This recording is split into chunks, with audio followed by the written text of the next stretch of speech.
Yo, what's up, y'all? It's Cone back here again tonight with another video, another episode of After the Buzzer, the show where I recap the NBA games from this night for you. There were a million games, so to be honest, I'm not going to talk about all of them. There are 6 games that I really want to go into, and the game that we are going to start with, or 5 games, I believe. The game I want to start with is the Chicago Bulls versus the Philadelphia 76ers, as you can probably see in the title of the video. The Sixers entered tonight's game without Tobias Harris, who was in COVID protocols, and Danny Green, who is a critical starter for them, and yet they were phenomenal tonight, beating the Bulls 103-98, and they had control for pretty much this entire game. The Bulls did make a comeback in the fourth quarter. That's kind of what they've been doing this season, led by someone who, at this point in the season, if the season ended today, would be in great consideration for the MVP award, DeMar DeRozan, who continues to look like one of the best acquisitions of the offseason. He had 37 and 10. He's hitting threes. He's hitting every single mid-range known to man, as we've come to typically see from DeMar DeRozan. He does it every point in the game. He's efficient. He's clutch. DeMar has just been unreal to start this season. And this is the best he's looked since like 2016 in Toronto. And even then, he's kind of playing on a different level, at least through these last couple games, than we even saw there from him in Toronto. It's incredible to see him do this at 32 years old. Like I said in my last video where I talked about the Bulls, I knew DeRozan was going to be a good fit, but I didn't expect him to be playing this well at this point in the season, or even at any point during the season. He's dropping 30 bombs regularly, and if he continues to do this, the Bulls' ceiling quickly goes from, oh, maybe like making the second round, or like a Cinderella Conference Finals run, to being a team that I could see making the NBA Finals. The problem isn't DeRozan has been phenomenal. Zach LaVine, for the most part, has also been phenomenal. He did kind of have a little bit of tunnel vision in this game. There were some points where he was just taking bad shots or just forcing shots. Especially there were points where he should have given the ball to DeRozan or deferred it a little bit more, because clearly he had the hot hand with 37 points of their 98 in the game. But Zach LaVine kept kind of shooting. Nikola Vucevic was really the one who let the Bulls down in a big way. He had 4 points. You need a lot more from that for a center that you expect to be an all-star caliber player. Lonzo Ball had 13, 5, and 5, probably his worst game as a Bull up to this point. 6 from Alex Caruso. The Bulls really lack the bench scoring. They really need Kobe White back, or to kind of just figure out that scoring a little bit. They also miss Patrick Williams. But all in all, the Bulls are going to be fine. They're going to recover from this game. Yes, this is one that I'm sure they wanted to win, and to be honest, they should have won with the injuries to the Sixers. But all in all, what I really want to talk about is how good the Sixers have looked to start this season, and especially in this game. After, I think it was the second or third game of the season, I talked about the Sixers, and I said, I'm partially worried because without Ben Simmons, I'm not sure if they have enough people to kind of create. And quickly, the Sixers have kind of expelled that notion. They've been phenomenal in their last few games. Particularly, it's impressive because Joel Embiid hasn't even been that great. He's been good. He's Joel Embiid. He's always going to be good. He had a game-sealing block against DeMar DeRozan. People were arguing whether it was a foul or a block. I think it was a block, personally. I thought it was clean. But he had 18, 9, and 7, which is good, but it's not like MVP-level Joel Embiid we saw last season. But the supporting cast have been phenomenal surrounding Joel Embiid and Tobias Harris when he does play throughout this early part of the season. Matisse Thybulle, as usual, playing lockdown defense. Furkan Korkmaz has been playing great defense, and he typically does, hitting deep threes, making some shots. Tyrese Maxey has been pretty solid. He had 14 and 6 tonight as their starting point guard. Seth Curry looks like a most improved player candidate, potentially. He feels like every night he's just drilling threes. He's hitting 20 points. He's been phenomenal. His ability to create his own shot, he plays so well. He's like the perfect pairing alongside Joel Embiid at that shooting guard position. And once again, I want to reiterate, the Sixers got Seth Curry for Josh Richardson and a second round pick from the Mavericks, which is honestly one of the most slept on worst trades in recent history. Seth Curry has been amazing to start this year. And I said it was an amazing trade when it happened, but the more time goes by, the more that the Seth Curry trade looks like one of genius. Also talking about supporting cast that helped, Georges Niang has been phenomenal as well. He had like 20 the other night. He had 18 tonight. He drills like every three it feels like that he shoots. He's he's just a spark plug off the bench, and he's such a great option for them. They had no great backup bigs last season. Dwight Howard was kind of meh. Mike Scott, he isn't the player he once used to be. Georges Niang has been a revelation in Philly so far, drilling like every three I feel like he takes. Shake Milton coming back has been good as well. Andre Drummond has played great backup center minutes. He played starting center minutes the other night without Joel Embiid, where the Sixers once again won. The story of the season so far has been the Sixers supporting cast. This team is super, super deep, like 9-10 deep, like one of the deepest teams in the NBA at this point. They look scary. If Joel Embiid goes back to the 30-point per game score that he was last season, this team could easily win the East. They could be the 1 seed again. They could win the East. And not only that, but imagine if Ben Simmons comes back, or eventually when they trade Ben Simmons. If they get any secondary star for this team, or I guess third star if you count Tobias Harris, this Sixers team is going to be really, really scary because they have great. Daryl Morey has done a phenomenal job of surrounding Joel Embiid with talent that complements him and that complements each other. Even when Joel Embiid isn't playing, the talent complements each other so well, and it feels like at sometimes like Joel Embiid isn't even missing. Like they don't even miss him that much, which is a big step up from the Sixers of the past. Daryl Morey has done a phenomenal job of building this team, and if he's able to get another star in a Ben Simmons trade, or even if Ben Simmons comes back, this Sixers team has been phenomenal defensively without Ben Simmons, who was a Defensive Player of the Year candidate a year ago. They've been playing great team defense, great offense. Everything is going great for the Sixers right now. If they get a star for Ben Simmons, the Sixers might become my pick to win the East. That's how much they've impressed me so far. There are other teams like the Heat, who got a big win last night. You have the Nets, who had a big win tonight against the who'd they play? Against the Hawks. I almost forgot about that. But this Sixers team just looks really deep. So those are my thoughts on the Sixers. They've impressed the hell out of me. And like I said, they can only get scarier from here. They've got the depth. They've got the superstar in Joel Embiid. They've got a secondary star in Tobias Harris. If they get more from a Ben Simmons trade, look out for the Sixers. Next game I want to talk about is the Clippers versus Timberwolves game, and specifically, I want to talk about Paul George.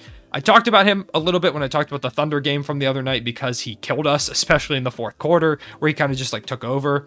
But Paul George has been a legitimate superstar so far to start this season. He's looking like the MVPG of the OKC days. He had 32, 6, and 8. He's averaging career highs in multiple categories. He's leading the league in points per game at this point. If his team was better, he would probably be in MVP conversations, very early ones at this point, but he would be in those conversations. And the way that he's playing, he might be enough to propel them to the playoffs. They had a really rocky start to the season, barely got out against us, but now they're 3-4, so they're kind of building their way back up, getting their second win of this like 2-game win streak that they've got going on against the Minnesota Timberwolves tonight. Nick Batum had 20, 29 from Reggie Jackson, 17 from Terrence Mann. This was like the first game, like almost all season, that the supporting cast has shown up, and when they show up, this team looks good, or at least decent. Paul George does have to kind of play out of his mind every night, but so far through this early part of the season, he hasn't shown any signs of not doing that, so I don't think that's a huge hindrance to them. I think this still is a team that has the chance to make the playoffs, or at least the play-in tournament. It's just on that supporting cast. Paul George has been an MVP level player this season. He's been probably a top 5 player this season. It is also a question of, we saw this from Paul George last season, but he kind of slowed down throughout the year. He usually ends up with a shoulder injury or something along those lines. Can he stay healthy, and can he maintain this? This is a lot of load to carry because not only is he their best offensive player, he is their best defensive player. He is their defensive anchor on the perimeter. He usually has to guard the other team's best player and play the best defense or offense on the court for the Clippers to win games. Is that sustainable, and how much can these supporting players step up? Those are the questions that are going to determine whether or not they make the playoffs, but right now, Paul George has been phenomenal, and he looks unstoppable up to this point. For the Timberwolves, a good game from Anthony Edwards. He had 28. Cat struggling a little bit. He's in a bit of a slump. He had 18 and 11. They were missing... By the way, Patrick Beverley got 10 rebounds. I thought that's something I should mention. They're missing D'Angelo Russell. It showed them missing him tonight. Although Patrick Beverley, like I said, he did a good job of filling in. He had 10, 10, and 8 assists as well. Like I said, the Clippers were just kind of unstoppable tonight. The Clippers are one of those teams that if they hit their threes, they're probably going to beat you. But if they don't hit their threes, they could get blown out. Very back and forth team, and tonight they were just on top of their game. For the Hornets and Warriors game, Jordan Poole and Miles Bridges look like Steph Curry and LeBron James of like the Cavs Warriors final series from a couple years ago.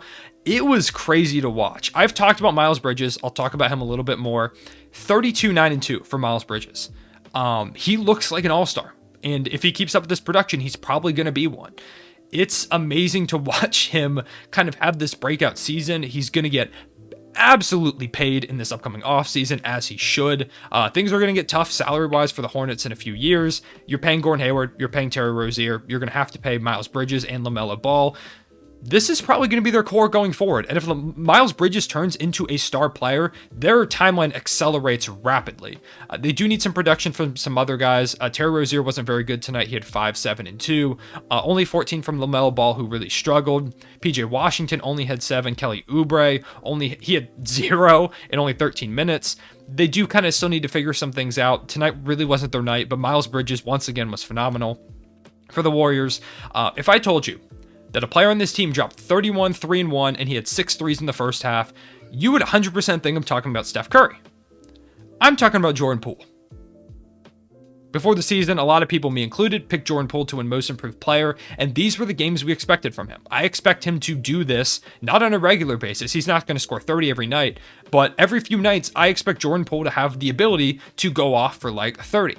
He's a microwave scorer. He is a good player, and I think he's going to continue. It feels like he kind of found his rhythm in this game. He hasn't been bad to start the season, but he hasn't quite been the player that me and a lot of other people expected him to come out and be this year. If he plays like this, Steph Curry had 15 points tonight, given he did have 8 rebounds and 9 assists, but 15 points. Those typically aren't games, especially last season. This is not a game that you would have expected the Warriors to win. If he put up 15 points, the Warriors last season just were not going to win. It wasn't going to happen.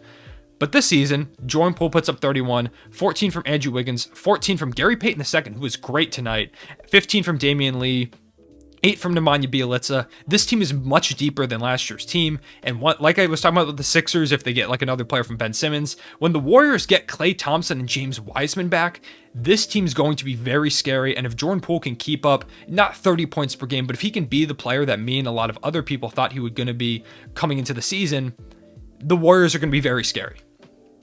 Next, Portland versus Cleveland. Only a couple games left to talk about. Portland, Dame, he had 26 and 8. It took him like 25, 27 shots to get there, but he did have 26 points. This was a step up for him. He missed the game-winning or the game-tying 3 attempt, losing by 3 points right at the buzzer, and that was due to the defense of Jarrett Allen, who has lived up to his contract so far this season. 24, 17, and 4 assists tonight, and like I said, he played phenomenal perimeter defense against one of the best perimeter players in the NBA in Damian Lillard. I know he's been struggling. He's still one of the best players in the league on the perimeter. He played great defense, made Dame take a really, really tough shot. And the more that I watch this Cavs team and the more that I kind of see their young core kind of like gel together, the Cavs are set for the future. If they continue to like just ride with this thing and they went into the future with a core of Darius Garland, Colin Sexton, Evan Mobley, Jarrett Allen, and like Isaac Okoro, that is a team that I could see being a contender a few years down the line. That's how much I like this core. Darius Garland with 19 and 10, 21 from Colin Sexton, 11 and 11 from Evan Mobley, who looks like a generationally gifted defensive player. They're great. This Cavs team, I think, is going to be more competitive than I thought this season. All their players are just gelling together better than I expected. And the way that they're playing right now might be a playing team. They might. I think it was Darius Garland who said it. He said that we're not the same Cavs. We're not going to let people walk in here and walk over us like we have the past few years. This is a different team. And the more that I watch them, the more that I 100% believe this team. They've got a really fun young core. Finally, I want to talk about Grizzlies Nuggets. Once again, Michael Porter Jr., 12 points. Once again, disappointing. Jokic had a game that we're accustomed to seeing from him with 34, 11, and 5, 26 from Will Barton.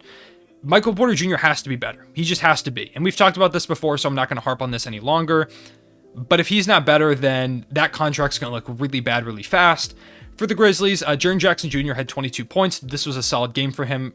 A player that a lot of people thought could win Most Improved Player. He just hasn't quite been that guy yet. 16 from Desmond Bane, 10 from DeAnthony Melton, 18 from Ja Morant, who's having a phenomenal season. This was probably his worst game of the year. And even despite that, the Grizzlies still won. They're deep, and the way that Ja Morant's been playing this season, he's definitely the leader for Most Improved Player. But it was cool to see the Grizzlies kind of get a win where Ja Morant, I say struggled, but he did 18, 6, and 6, and he hit two of the craziest layups I've ever seen. One like a 360 in midair around a defender, and then another one which was like the craziest athletic up and under that I've ever seen. Ja Morant's amazing, and even in these games where he isn't quite as good as he has been, the Grizzlies are finding ways to come out with wins against a talented team like the Nuggets. The Grizzlies are good. This is a fun young team to watch, and they're making it happen. So those are my thoughts on the games. Let me know what you thought about everything. If you made it to this point in the video, drop the Sixers are scary in the comment section below so I know that you made it to this point. I appreciate y'all watching. I will see you all later. Real one, say it back.